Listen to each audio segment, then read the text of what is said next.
할렐루야. 우리 찬송가 272장, 우리 찬송 272장 같이 찬송하시며 오늘 이 새벽을 하나님 앞에 함께 올려드리겠습니다. 찬송 272장입니다. 고통의 멍에 벗으려고 예수께로 나갑니다. 자유와 기쁨 베푸시는 주께로 갑니다. 병든 내 몸이 튼튼하고 빈궁한 삶이 부해지며 죄악을 벗어 버리려고 주께로 갑니다.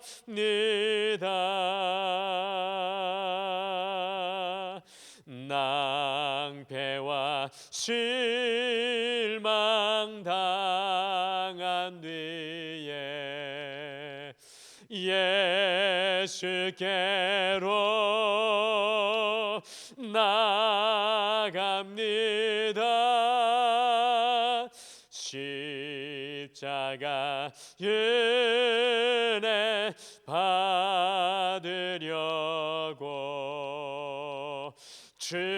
주께로 갑니다.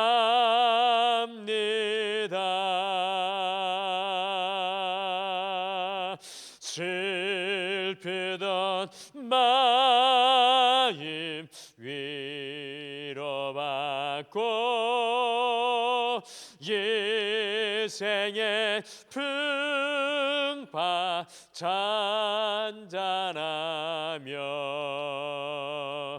영광의 찬송 부르려고 주께로 갑니다.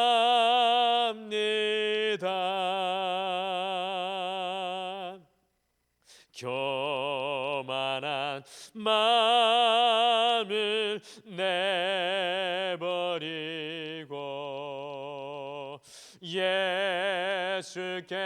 예수께로 나갑니다. 복 되신 말씀 따르려고 주께로 갑니다.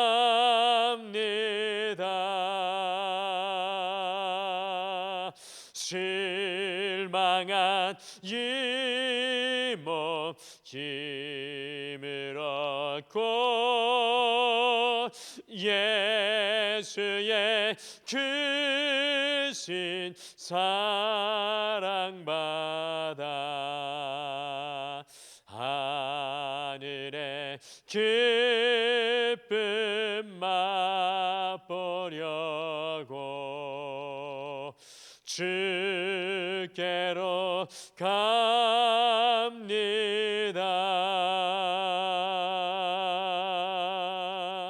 죽음의 길을 벗어나서 예수께로 나갑니다.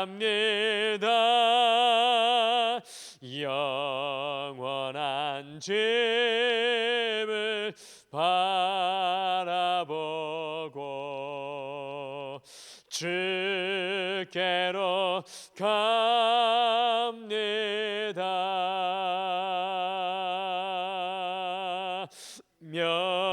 멸망의 복을 헤어나와 편 평화의 나라 다다라서 영광의 주를 배우려고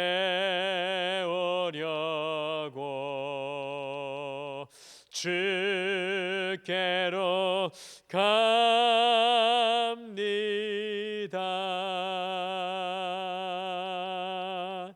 아멘. 우리 다 같이 기도하시겠습니다. 여호와 하나님 아버지, 오늘 이 찬양의 고백처럼 한 주를 마치고 오늘 이 하루를 시작하는 첫 시간, 우리가 주께로 달려나갑니다. 우리의 인생에 있는 고통의 멍에도, 우리의 인생에 있는 낭패와 실망과 그 연약함 모두도, 우리의 인생의 죽음의 길과 같은 그 아픔도 주께로 달려나갈 때 우리 주님 안아주시고 씻어주시며 우리에게 새로운 삶과 힘을 더하여 주시는 줄 믿습니다. 오늘 그 주님을 의지하고 우리의 삶을 새롭게 하여 주시옵고, 더 나아가 주님 주시는 그 비전이 더욱더 분명하여지는 이 하루가 되게 축복하여 주시옵소서. 오늘 이 하루 주님을 만나고 주님과 동행하기를 소원하며 예수님의 이름으로 기도드리옵나이다. 아멘. 오늘 함께 나누실 말씀은 고린도후서 12장 말씀입니다. 오늘 함께 나눌 말씀은 고린도후서 12장 7절에서 10절 말씀입니다. 고린도후서 12장 7절에서 10절 말씀, 우리 신약성경 299페이지에 있습니다. 고린도후서 12장 7절에서 10절에 있는 말씀, 우리 한 목소리로 다 같이 읽겠습니다. 시작. 여러 계시를 받은 것이 지극히 크므로 너무 자만하지 않게 하시려고 내 육체에 가시 곧 사탄의 사자를 주셨으니 이는 나를 쳐서 너무 자만하지 않게 하려 하심이라. 이것이 내게서 떠나가게 하기 위하여 내가 3번 주께 간구하였더니 나에게 이르시기를 내 은혜가 내게 족하도다. 이는 내 능력이 약한 데서 온전하여짐이라 하신지라. 그러므로 도리어 크게 기뻐함으로 나의 여러 약한 것들에 대하여 자랑하리니 이는 그리스도의 능력이 내게 머물게 하려 함이라. 그러므로 내가 그리스도를 위하여 약한 것들과 능력과 궁핍과 박해와 공고를 기뻐하노니 이는 내가 약한 그때에 강함이라. 아멘. 이 생텍 지베리의 어린 왕자라는 책 속에 이 비행기를 타고 이 세계를 여행하던 한 조종사가 사막 한가운데에 불시착하여서 여러 별을 거쳐 지구에 온 이 어린 왕자와 만나서 대화를 하는 한 장면이 나옵니다. 어린 왕자가 양은 닥치는 대로 먹는다라는 이야기를 듣고 그럼 양은 가시가 있는 꽃도 먹나요? 라고 조종사에게 질문을 했습니다. 사막에 떨어진 비행기를 고치느라고 정신이 없었던 조종사는 그렇다고 근성으로 대답하자 어린 왕자가 다시 물었습니다. 그럼 도대체 가시는 무슨 소용이 있나요? 라고 묻자 조종사가 대답을 하였습니다. 가시? 그건 아무짝에도 소용없어. 꽃들이 괜히 심술을 부리는 거야 라고 대답을 했습니다. 잠시 침묵이 흐른 후에 어린 왕자는 조종사에게 자신이 생각하는 가시의 존재에 대해 이야기를 하였습니다. 그렇지 않아요. 꽃들은 약해요. 그리고 순진해요. 그래서 할 수 있는 데까지 자기 몸을 지키는 거예요. 가시를 지니고 있으면 겁을 줄 수가 있다고 믿는 거예요.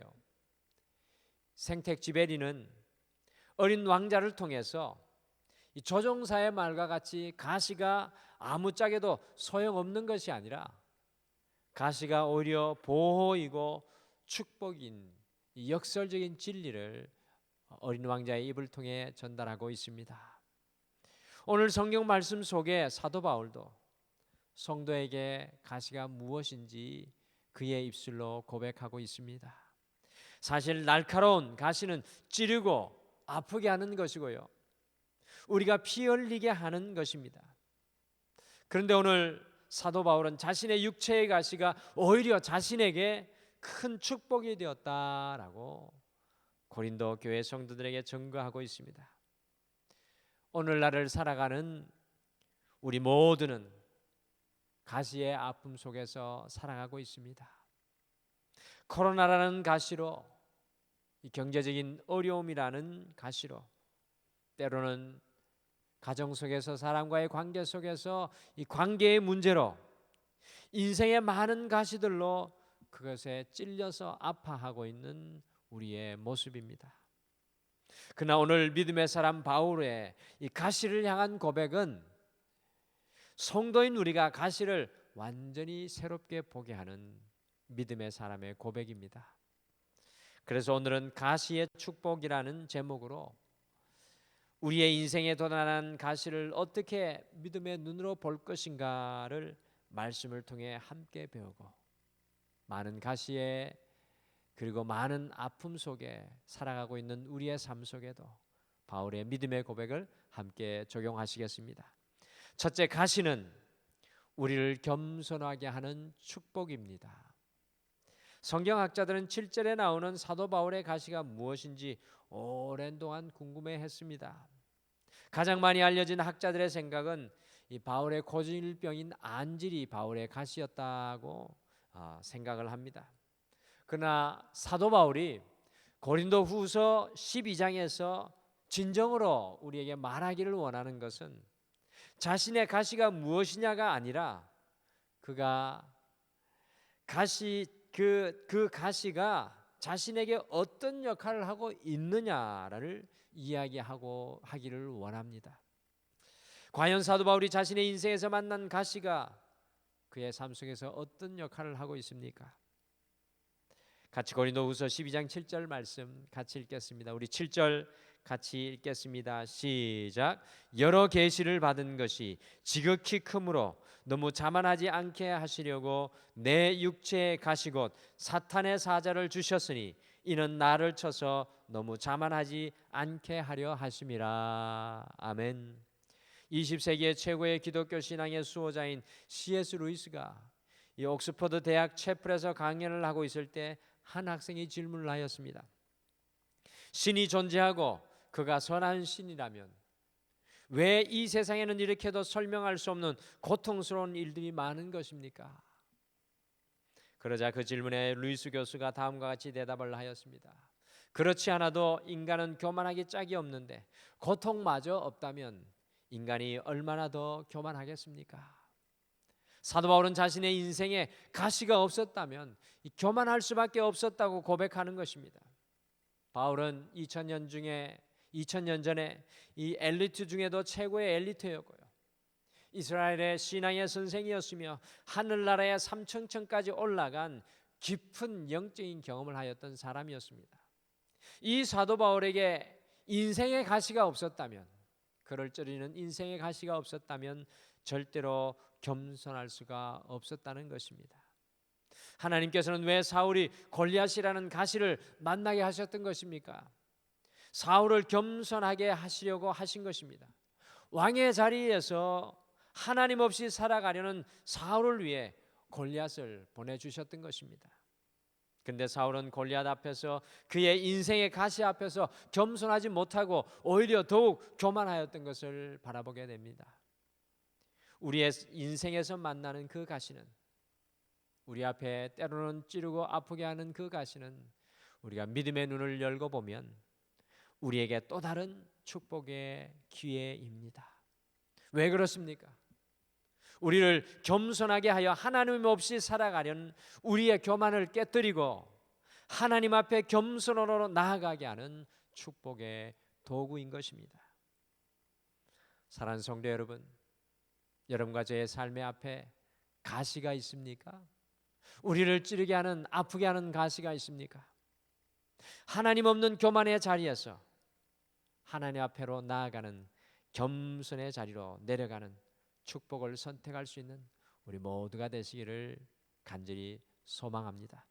둘째, 가시는 우리를 기도하게 하는 축복입니다. 가시는 우리를 기도하게 합니다. 우리가 만나는 인생의 가시의 또 다른 축복은요, 우리가 더욱 기도하는 사람이 되게 한다는 것입니다. 바울이 인생의 골리앗인 가시를 만나게 되었을 때 어떻게 하였습니까? 8절 말씀을 같이 읽겠습니다. 8절 같이 읽겠습니다. 시작. 이것이 내게서 떠나가게 하기 위하여 내가 3번 주께 간구하였더니. 아멘. 바울은 인생의 가시를 만나고 찔려 육신의 탄성을 지르면서 괴로워하는 것에 그치지 않고요, 자신의 육체의 가시를 놓고 영적인 탄성인 기도를 하나님께 올려드렸습니다. 사도 바울은 인생의 가시를 위해 3번 기도드렸다라고 표현하고 있습니다. 과연 3번 기도드렸다는 것은 어떤 의미를 담고 있는 것일까요? 예수님께서 십자가에 달리시기 전에 겟세마네 동산에서 3번 하나님께 기도하셨는데, 이것은 단순히 3번 숫자적인 그러한 의미를 넘어서서 온전한 기도를 의미하는 것입니다. 베드로가 주님 십자가 앞에서 3번 부인하였는데 그것은 완전한 부인이라는 유대인의 의미입니다. 예수님의 질문에 베드로가 3번 사랑한다고 대답한 것은 완전한 사랑의 고백이었습니다. 그러므로 사도 바울이 인생의 가시 앞에서 3번 기도하였다는 것은 온전한 기도를 의미하는 것입니다. 우리가 하나님께 온전한 기도로 나아간 적이 언제이십니까? 우리가 만나는 가시는 온전히 하나님께 무릎을 꿇게 하는 축복의 통로입니다. 우리가 만나는 큰 가시의 고통은 우리가 더욱 크게 기도하게 합니다. 많은 고통은 우리가 많이 기도하게 합니다. 우리가 만나는 가시가 우리를 기도의 사람으로 연단시킵니다. 하나님께 온전한 기도의 경험이 없이는 인생의 가시를 이길 수가 없습니다. 사랑하는 성도 여러분, 인생의 가시 앞에 더욱 온전한 기도로 주님 앞에 나아가는 우리 모두가 되시기를 축복합니다. 마지막으로 가시는 우리를 은혜 받게 하는 축복입니다. 우리를 찌르게 하지만 그것이 우리를 은혜 받게 합니다. 사도 바울이 자신의 인생의 가시를 위해서 3번의 기도, 곧 온전한 기도를 드렸을 때 어떤 일이 일어났습니까? 안타깝게도 인생의 가시가 없어지지 아니하였습니다.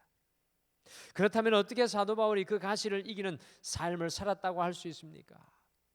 여기에서 우리가 반드시 알고 넘어가야 할 것이 있습니다.